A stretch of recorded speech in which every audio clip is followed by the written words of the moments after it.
J'étais à l'épicerie lorsqu'une petite fille a couru vers moi et a serré mes jambes. Maman fille. Je lui ai dit, je ne suis pas ta maman. Un homme est arrivé en courant, m'a regardé et est devenu pâle. C'est elle, dit-il dans son téléphone. La sécurité a fermé les sorties. Avant de commencer l'histoire, n'oubliez pas de laisser un like et de vous abonner à la chaîne pour voir plus d'histoires comme celle-ci. J'étais dans le rayon des céréales, balayant les étagères du regard à la recherche de ma marque préférée, quand j'ai senti une petite paire de bras s'enrouler fermement autour de mes jambes.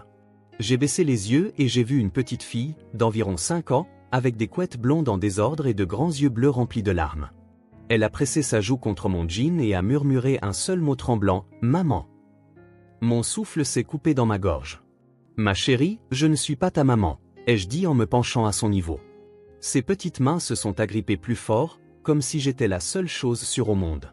Avant que je puisse lui demander où étaient ses parents, un homme de grande taille est arrivé en courant de l'autre bout du rayon. Son visage a perdu toute couleur lorsque ses yeux ont croisé les miens. Il s'est arrêté à quelques mètres, a sorti son téléphone et a parlé à voix basse et urgente. « C'est elle » a-t-il dit. Je me suis figé. La voix de l'homme était nette et certaine, comme s'il m'avait cherché pendant des années. Je ne le connaissais pas. Je ne connaissais pas la petite fille, mais à cet instant, tout le magasin a semblé se refermer sur moi.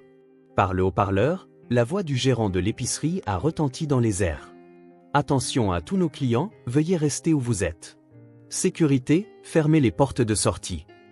Autour de moi, les clients se sont arrêtés net. Les portes coulissantes à l'avant se sont verrouillées avec un clic mécanique. Mon estomac s'est noué en réalisant que, quoi qu'il se passe, j'en étais désormais le centre. Les samedis matins à Springfield, dans le Missouri, étaient habituellement mon moment pour me ressourcer. J'avais une routine confortable, passer à l'épicerie, prendre les produits essentiels de la semaine, puis me rendre chez ma mère pour l'aider avec les tâches ménagères et lui tenir compagnie pendant qu'elle se remettait d'une opération au genou. Je suis Rachel Linon, 34 ans, professeur d'art plastique au lycée, qui trouve son réconfort dans les emplois du temps prévisibles et les lieux familiers. Ma vie n'était pas passionnante, mais elle était stable. Ce matin-là, je poussais mon caddie dans les allées, à moitié concentré sur ma liste et à moitié écoutant une vieille chanson de George Strait qui passait en fond sonore. Le magasin sentait légèrement le pain chaud de la boulangerie. Le cliquetis des bocaux en verre dans mon caddie se mêlait au bavardage des familles débattant des marques de céréales. J'ai dépassé le rayon des fruits et légumes, y ai jeté une grappe de banane et me suis dirigé vers le rayon du petit déjeuner. Je portais un pull vert tendre et un jean, mes cheveux attachés en une queue de cheval lâche. Mon téléphone était dans mon sac à main, enfoui sous mon portefeuille et mes sacs réutilisables. Je n'y ai même pas jeté un coup d'œil. Rien dans cette matinée ne laissait présager que ma vie était sur le point de basculer d'une manière à laquelle je n'aurais jamais pu me préparer. Le magasin était bondé, mais pas chaotique. Quelques enfants filaient entre les caddies de leurs parents, riant et criant à propos de biscuits. J'ai toujours aimé les enfants, c'est pourquoi la petite présence soudaine de l'un d'eux ne m'a pas surprise au début. J'étais en train d'attraper une boîte de flocons d'avoine quand je l'ai senti, une étreinte chaude et serrée autour de mes jambes. Au début, j'ai pensé qu'un enfant m'avait prise pour sa mère, comme cela arrive parfois dans les magasins bondés. Mais quand j'ai baissé les yeux, quelque chose s'est serré dans ma poitrine. La fillette devait avoir 5 ans, avec des cheveux blonds pâles attachés en couette un peu de travers, comme si on l'avait préparée à la hâte. Ses joues étaient rouges et striées par les restes de larmes. Elle portait une robe d'été jaune à motif de petites marguerites blanches, et à ses pieds, des sandales roses usées qui semblaient trop grandes pour elle. Elle m'a regardé droit dans les yeux avec ses grands yeux bleus. « Maman » a-t-elle murmuré. Sa voix s'est brisée, comme si ce mot était resté coincé dans sa gorge depuis longtemps. Je me suis penché, forçant un sourire doux. « Ma chérie, je ne suis pas ta maman. Es-tu perdue? Où est ta famille ?» Ses petites mains ont agrippé mon pull au niveau des épaules, refusant de lâcher prise. « Pourquoi es-tu partie » a-t-elle demandé, sa voix se brisant à nouveau. Mon cœur s'est tordu. « Je crois que tu me confonds avec quelqu'un d'autre, ai-je dit doucement. Allons trouver les employés du magasin pour qu'ils puissent t'aider. » Mais avant que je puisse me relever avec elle, le bruit de pas lourd et rapide a résonné à l'autre bout de l'allée. J'ai tourné la tête juste au moment où un homme de grande taille est apparu, se dirigeant vers nous presque en courant. Il semblait avoir la quarantaine, les épaules larges, vêtu d'une chemise à carreaux froissés et d'un jean foncé. Son visage était pâle, son expression figée entre le choc et la fureur. Il s'est arrêté à quelques mètres de moi, les yeux fixés sur les miens comme pour confirmer quelque chose. Sans regarder la petite fille, il a sorti un téléphone de sa poche et y a parlé rapidement. « C'est elle » a-t-il dit. Les mots n'étaient pas criés, mais ils m'ont transpercé tout de même. Je me suis figé, chaque instinct hurlant que quelque chose n'allait vraiment pas. Mon esprit s'est embrouillé. Qui était cet homme? Et pourquoi disait-il cela de moi? La fillette s'est agrippée plus fort, enfouissant son visage contre mon épaule. Les yeux de l'homme se sont brièvement posés sur elle, puis sont revenus sur moi. Il a baissé son téléphone et a fait un pas en avant. « Vous n'irez nulle part. » Je suis resté sur mes positions. Je ne sais pas qui vous êtes, et je ne connais pas cet enfant. Vous devez reculer. Il ne l'a pas fait. Son regard était perçant, sans ciller. Soudain, une voix a retenti dans le système de sonorisation du magasin. Attention à tous nos clients, veuillez rester où vous êtes. Sécurité, fermez les portes de sortie. Un léger bourdonnement électronique, suivi d'un clic mécanique, a signalé le verrouillage des portes d'entrée. Les clients autour de nous se sont arrêtés net. Quelqu'un dans le rayon des surgelés a tourné la tête pour regarder. Une mère dans le rayon des céréales a rapproché son propre enfant d'elle. 2 agents de sécurité en uniforme ont émergé des extrémités opposées du magasin, leur radio crépitant de parasites. L'un s'est positionné près de la boulangerie, l'autre près de l'entrée principale. Tous deux gardaient les yeux sur nous. La prise de l'homme sur son téléphone s'est resserrée. Il a marmonné quelque chose que je n'ai pas pu saisir, puis m'a regardé de nouveau. « Tu crois que tu peux disparaître comme ça et que personne ne te retrouvera ? » « Je ne vous connais pas, » ai-je répété, la voix plus ferme cette fois. « C'est une erreur. » Mais le doute s'est insinué. Pas en moi, mais dans les yeux des gens qui regardaient. Je pouvais le sentir, le changement subtil alors que leur regard passait de lui à moi, pesant ces mots contre mon démenti. J'ai cherché dans la foule quelqu'un que je connaissais, quelqu'un qui pourrait se porter garant pour moi. Mais les visages étaient ceux d'inconnus. Les néons semblaient trop vifs. Mon pull est soudainement devenu trop chaud. Les bras de la petite fille s'accrochaient à mon cou, et je pouvais sentir sa respiration courte et rapide contre ma peau. Une femme poussant un caddie s'est arrêtée à proximité, chuchotant à l'homme à côté d'elle. L'agent de sécurité près de la boulangerie a fait un pas de plus, ses yeux passant de moi à l'homme. Je pouvais voir qu'il évaluait s'il devait intervenir ou attendre des instructions. Je voulais crier à l'aide, mais mon instinct me disait de choisir mes mots avec soin. Un faux pas pourrait me faire passer exactement pour ce dont cet homme m'accusait. J'ai dégluti difficilement et j'ai forcé ma voix à rester calme. « S'il vous plaît, faites venir le gérant du magasin et appelez la police. Je ne suis pas la mère de cet enfant. » Les lèvres de l'homme se sont retroussées en quelque chose qui n'était pas tout à fait un sourire. « On verra ça. » À cet instant, entouré d'inconnus enfermés dans un magasin qui ressemblait soudainement plus à une cage, j'ai compris quelque chose. Ce n'était pas un malentendu qui allait se régler en quelques minutes. C'était sur le point de devenir bien pire. L'épicerie ne ressemblait plus à une course familière du samedi.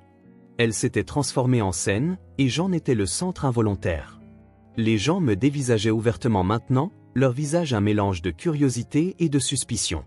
Les bras de la petite fille s'agrippaient à mon cou, ses petits doigts serrés comme si elle pensait que je pourrais disparaître si elle lâchait prise. L'homme se tenait à quelques mètres, bloquant le bout de l'allée. Ses yeux étaient perçants et sans ciller, sa mâchoire serrée. Son téléphone était toujours dans sa main, mais il ne parlait plus dedans. Il me regardait simplement, comme s'il me mettait au défi d'essayer de bouger. « Vous faites une erreur », ai-je dit, en essayant de garder ma voix stable. « Je ne vous ai jamais vu, ni cet enfant, auparavant. » Il s'est approché. « Arrête de mentir. Tu ne pourras pas t'enfuir cette fois. » « Je ne mens pas. Je m'appelle Rachel Lindon. J'enseigne les arts plastiques au lycée de Springfield. Je suis venu ici pour faire mes courses et rien d'autre. Faites venir la police maintenant. » L'agent de sécurité du côté de la boulangerie s'est avancé vers nous. « Monsieur, madame, je vais vous demander de vous écarter l'un de l'autre. Calmons la situation. »« C'est mon ex-femme, » a dit l'homme rapidement, sa voix s'élevant. « Elle a disparu avec ma fille il y a 5 ans. Elle se cache sous un autre nom. C'est un enlèvement. Arrêtez-la. »« C'est de la folie, » ai-je rétorqué. « Je n'ai jamais été marié avec vous, et je n'ai jamais rencontré votre fille. Vous inventez une histoire. » L'agent nous a regardés tour à tour, clairement incertain de qui croire. La certitude de l'homme semblait le convaincre plus que mon démenti. Je pouvais sentir le poids de ce doute peser sur moi.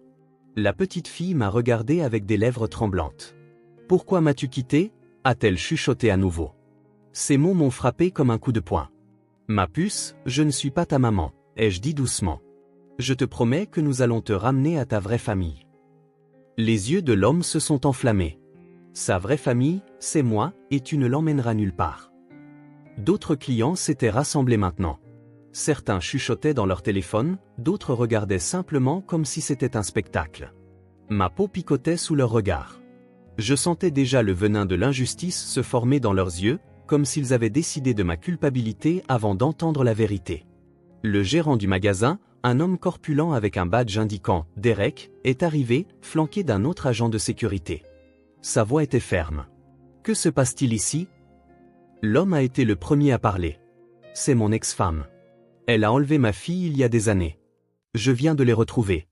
Enfermez-la jusqu'à l'arrivée de la police. » C'est un mensonge, ai-je dit en m'avançant. Je m'appelle Rachel Linon. J'habite sur Meadowland. J'enseigne au lycée. Je ne l'ai jamais vue auparavant. Le gérant a levé la main. D'accord, vous deux, calmez-vous. Sécurité, gardez-les séparés et appelez la police. Alors qu'un des agents s'interposait pour empêcher l'homme de s'approcher, j'ai sorti mon téléphone de mon sac avec des mains tremblantes. J'ai ouvert l'appareil photo et j'ai appuyé sur le bouton d'enregistrement, ma voix assez forte pour que tout le monde à proximité puisse entendre. Je m'appelle Rachel Lindon. Je ne connais ni cet homme, ni cet enfant. On m'accuse de quelque chose que je n'ai pas fait. Je veux que les forces de l'ordre soient ici maintenant. L'homme a ri sous cape. Tu crois que filmer ça va te sauver? J'ai tourné la caméra vers lui. Oui, parce que je n'ai rien à cacher. C'est alors que j'ai entendu une voix familière derrière moi. Rachel, c'est toi? Je me suis retourné et j'ai vu Monsieur Turner, un policier à la retraite qui était un ami proche de ma mère. Il tenait un panier de pommes, le front plissé en observant la scène. « Que se passe-t-il ici » a-t-il demandé en s'avançant vers moi. L'homme m'a pointé du doigt. « Elle a enlevé ma fille. Vous regardez une fugitive. » Les yeux de Monsieur Turner se sont rétrécis. « Ce n'est pas vrai. Je connais Rachel depuis qu'elle est adolescente. Elle a vécu ici toute sa vie. Qui êtes-vous » L'homme s'est redressé, clairement décontenancé par l'assurance de Monsieur Turner. « Je suis son mari. Elle ment à tout le monde. » Ça suffit, a dit sèchement Monsieur Turner. Il s'est placé entre nous, sa voix basse mais autoritaire. Derek, mets la police en ligne et dis-leur que je suis là. Je resterai jusqu'à leur arrivée. Le gérant du magasin a hoché la tête et a parlé d'urgence dans sa radio. Je continuais à enregistrer, ma main stable maintenant. La présence de Monsieur Turner me donnait quelque chose de solide à quoi m'accrocher, mais la tension dans l'air ne s'est pas dissipée. L'homme me fixait toujours comme s'il pouvait me percer de trop avec ses yeux. Des clients chuchotaient. Une femme près du rayon des produits laitiers a secoué la tête, marmonnant à son mari. Un adolescent a levé son téléphone, filmant tout. La scène était devenue un procès public sans règles et sans équité. Et j'étais l'accusé. La petite fille a bougé dans mes bras, sa tête reposant sur mon épaule. Elle ne s'est pas éloignée, mais elle n'a plus parlé. Je me demandais si elle était confuse, effrayée, ou si on lui avait dit de croire une histoire qui n'était pas vraie. J'ai jeté un coup d'œil à l'agent de sécurité le plus proche. Dans combien de temps la police arrive-t-elle? Ils sont en route, a-t-il dit, en évitant mon regard. Chaque seconde semblait plus longue que la précédente. Je pouvais entendre la respiration de l'homme d'où j'étais, lente et délibérée, comme s'il attendait que quelque chose se produise. Ma poitrine s'est serrée à l'idée que quel que soit le jeu auquel il jouait, il l'avait déjà planifié dans sa tête. J'ai changé de poids et ajusté la fillette sur ma hanche, déterminé à garder ma voix forte. Quand la police arrivera, vous verrez que vous avez fait une énorme erreur, et je ne vous pardonnerai pas d'avoir fait subir ça à cet enfant. L'expression de l'homme n'a pas changé. On verra bien de qui est l'erreur. L'attente était insupportable. La police serait bientôt là. Mais dans une situation comme celle-ci, les minutes s'étiraient en éternité. Je savais que si je restais là en silence, laissant les accusations de cet homme remplir l'air, les spectateurs écriraient leur propre version de l'histoire, et cette version pourrait rester même après que la vérité éclate. J'ai ajusté ma prise sur la petite fille qui devenait plus lourde dans mes bras. Sa tête reposait contre mon épaule, sa respiration inégale. Je ne savais pas si elle était épuisée, effrayée, ou si elle essayait juste de disparaître en elle-même. J'ai de nouveau jeté un coup d'œil à l'homme. Il se tenait les bras croisés, me regardant avec une sorte de calcul froid qui me donnait la chair de poule. C'est à ce moment-là que j'ai décidé que je ne pouvais pas simplement attendre que la police règle ça. Je devais prendre le contrôle du récit avant qu'il ne soit déformé au-delà de toute reconnaissance. J'ai fait un pas en avant, élevant la voix pour qu'elle porte à travers l'allée. Mon nom est Rachel Linon. Je vis à Springfield. Je n'ai jamais rencontré cet homme ou cet enfant auparavant. Je ne suis pas sa mère. J'enregistre ceci parce que je veux que la vérité soit claire pour quiconque verra cela plus tard. Plusieurs clients se sont tournés vers moi plus directement maintenant. Certains ont baissé leur téléphone. D'autres semblaient mal à l'aise. Le gérant du magasin a changé de poids, ne sachant manifestement pas s'il devait intervenir. La voix de l'homme était basse mais tranchante. « Tu peux jouer la victime autant que tu veux, Rachel. Ça ne marchera pas cette fois. » J'ai tourné la caméra vers lui. « Si vous connaissez mon nom, alors vous savez aussi que vous mentez. Vous n'avez aucune preuve parce qu'il n'en existe aucune. » Monsieur Turner s'est rapproché de moi, sa voix stable.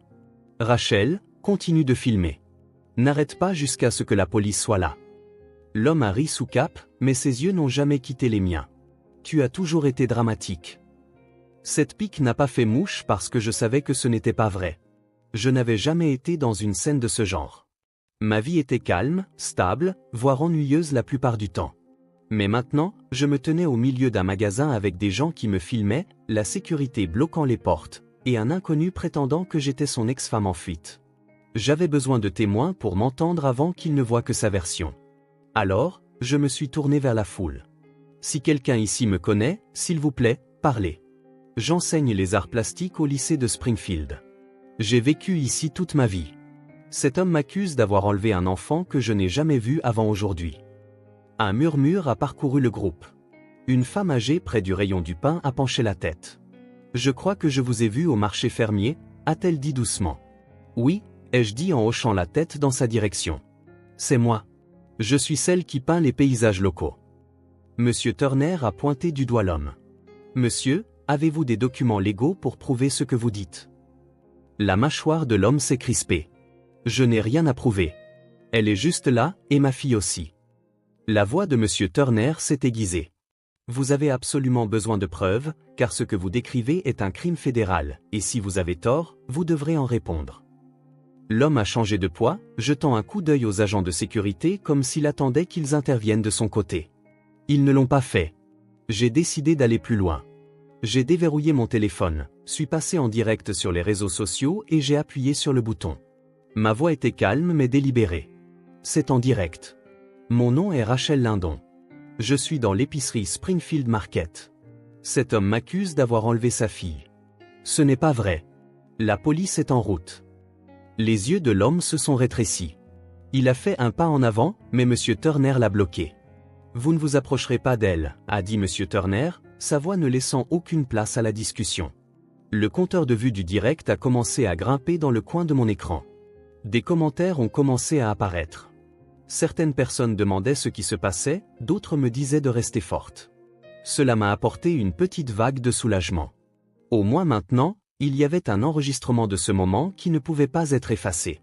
Le gérant du magasin s'est éclairci la gorge. « Rachel, peut-être que vous devriez attendre dans mon bureau jusqu'à l'arrivée de la police. » J'ai secoué la tête.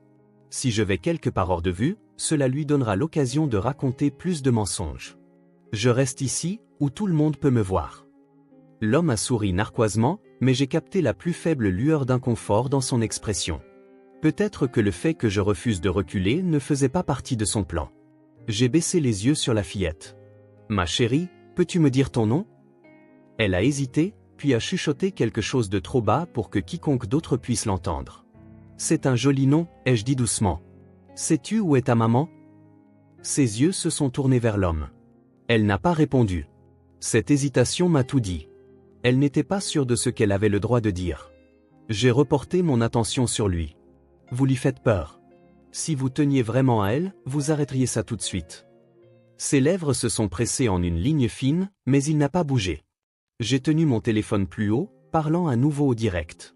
Si quelqu'un qui regarde connaît cet homme ou cette petite fille, veuillez contacter le département de police de Springfield dès maintenant. Ils sont en route vers ce magasin. Une voix a crépité sur la radio d'un des agents de sécurité. Unité à 2 minutes. 2 minutes. C'est tout ce dont j'avais besoin pour tenir bon. J'ai croisé le regard de l'homme. Quand ces officiers entreront, nous allons avoir la vérité. Et je vous promets que je n'en ai pas peur. Pour la première fois depuis son apparition, son regard a vacillé. Il a jeté un coup d'œil vers l'entrée, puis de nouveau vers moi, comme s'il calculait s'il devait rester ou essayer de s'éclipser. Mais les sorties étaient toujours verrouillées et il n'avait nulle part où aller. J'ai resserré ma prise sur la fillette et j'ai redressé les épaules. Je ne me défendais plus seulement moi-même. Je m'assurais que cet enfant ne finisse pas entre de mauvaises mains. Le son des sirènes s'est intensifié à l'extérieur du magasin.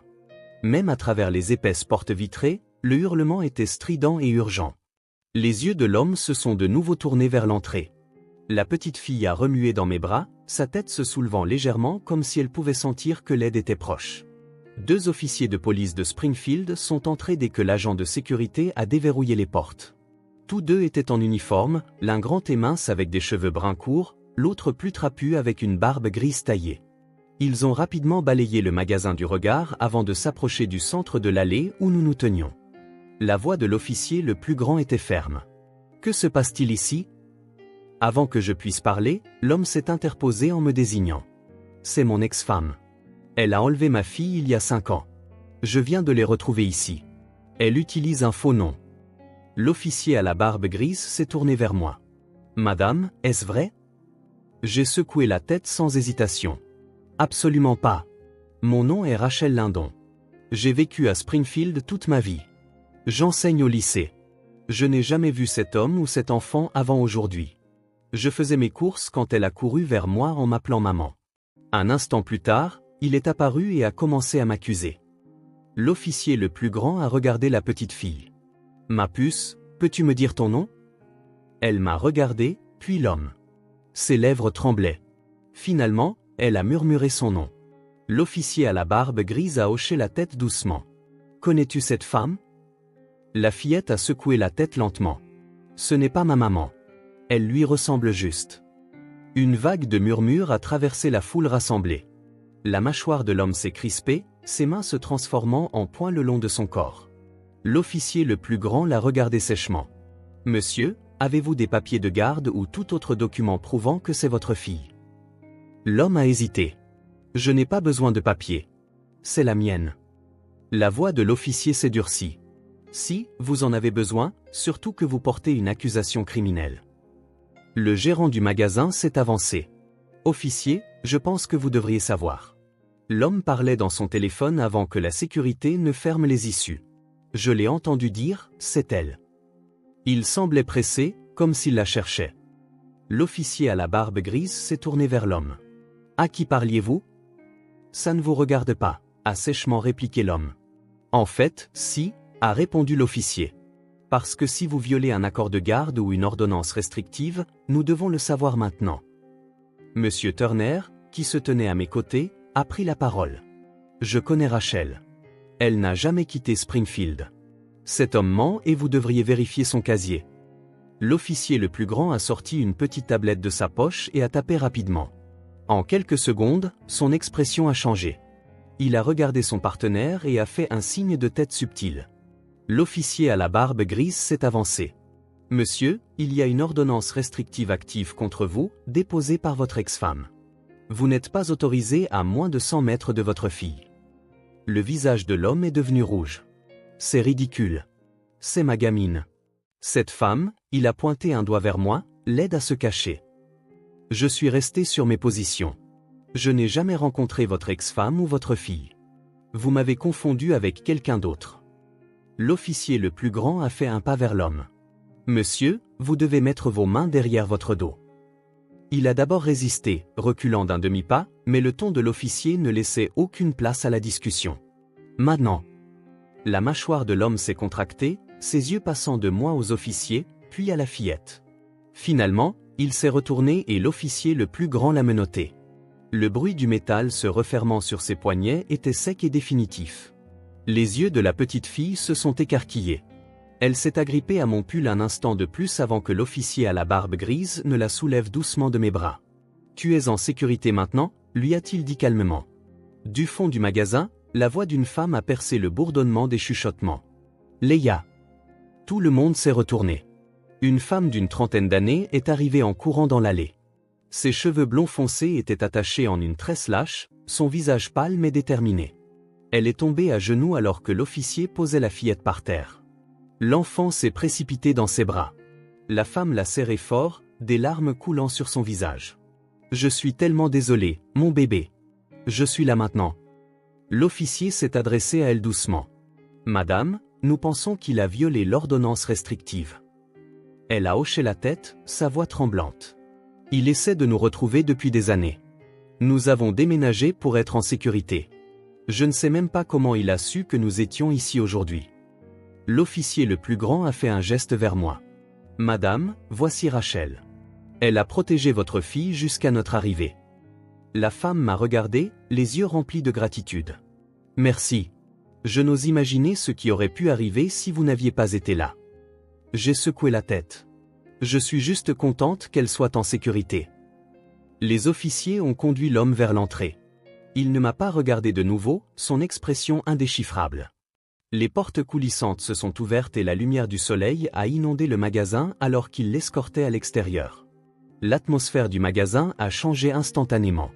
Les gens ont recommencé à bouger, les caddies à rouler, les conversations à reprendre, mais la tension flottait encore faiblement dans l'air. Le gérant a posé une main sur mon épaule. « Vous vous êtes bien comporté, Rachel. Tout le monde n'aurait pas gardé son calme comme ça. » Monsieur Turner a souri légèrement. « Tu as fait plus que garder ton calme. Tu as fait en sorte que la vérité éclate. » J'ai hoché la tête, sentant encore l'adrénaline vibrer dans mes veines. J'ai regardé la femme et sa fille. La fillette m'a fait un petit signe timide avant de se retourner vers sa mère. Alors que je reprenais mon caddie et que je me dirigeais vers la caisse, j'ai réalisé que mes courses n'étaient qu'à moitié faites. Mais à ce moment-là, cela n'avait pas d'importance. Ce qui importait, c'est qu'un enfant était en sécurité. Un mensonge avait été arrêté, et la vérité avait été entendue par tous ceux qui avaient besoin de l'entendre. La police a emmené l'homme et le magasin a lentement retrouvé son rythme habituel, bien que l'air semble toujours plus lourd qu'avant. Les clients sont retournés à leur caddie, mais de temps en temps, je surprenais quelqu'un me jeter un coup d'œil. Certains m'adressaient de petits signes de tête respectueux. D'autres évitaient complètement mon regard. Monsieur Turner m'a accompagné jusqu'à la caisse. « Tu as fait ce qu'il fallait, Rachel. Tu es restée calme. Tu as parlé. Et tu l'as protégée. Cette petite fille s'en souviendra. » J'ai réussi à esquisser un petit sourire. Je ne voulais juste pas qu'il l'emmène. Elle était terrifiée. À la caisse, la caissière a scanné mes articles lentement, ses yeux se posant sur moi avec une curiosité silencieuse. Quand elle m'a tendu mon reçu, elle a dit doucement « J'ai tout vu. Vous avez été courageuse. » Dehors, l'air était frais et pur. Monsieur Turner a insisté pour me ramener à la maison, et je n'ai pas discuté. L'adrénaline s'était estompée, me laissant épuisé. Mon pullover semblait plus lourd maintenant, comme s'il avait absorbé chaque once de tension du magasin. Quand nous nous sommes garés devant la maison de ma mère, je l'ai vue assise près de la fenêtre. Elle a fait un signe de la main quand je suis sorti de la voiture, mais son sourire s'est effacé quand elle a vu mon visage. « Rachel, que s'est-il passé ?» a-t-elle demandé dès que je suis entré. J'ai posé les courses sur le comptoir de la cuisine et je lui ai tout raconté, du moment où la petite fille m'a étreinte à la seconde où la police a emmené l'homme. Elle a écouté sans m'interrompre, les mains jointes sur ses genoux. Quand j'ai fini, elle a tendu la main et a pris la mienne. Ce monde peut changer en un instant. Tu as gardé la tête froide, et c'est ce qui a fait la différence. Tu l'as protégée, et tu t'es protégé toi-même. J'ai hoché la tête, sentant le poids de la vérité dans ses paroles. J'espère juste qu'elle est en sécurité pour de bon. Elle a une mère qui l'aime clairement, a dit ma mère, et maintenant elle sait qu'il y a des inconnus dans ce monde qui la défendront aussi.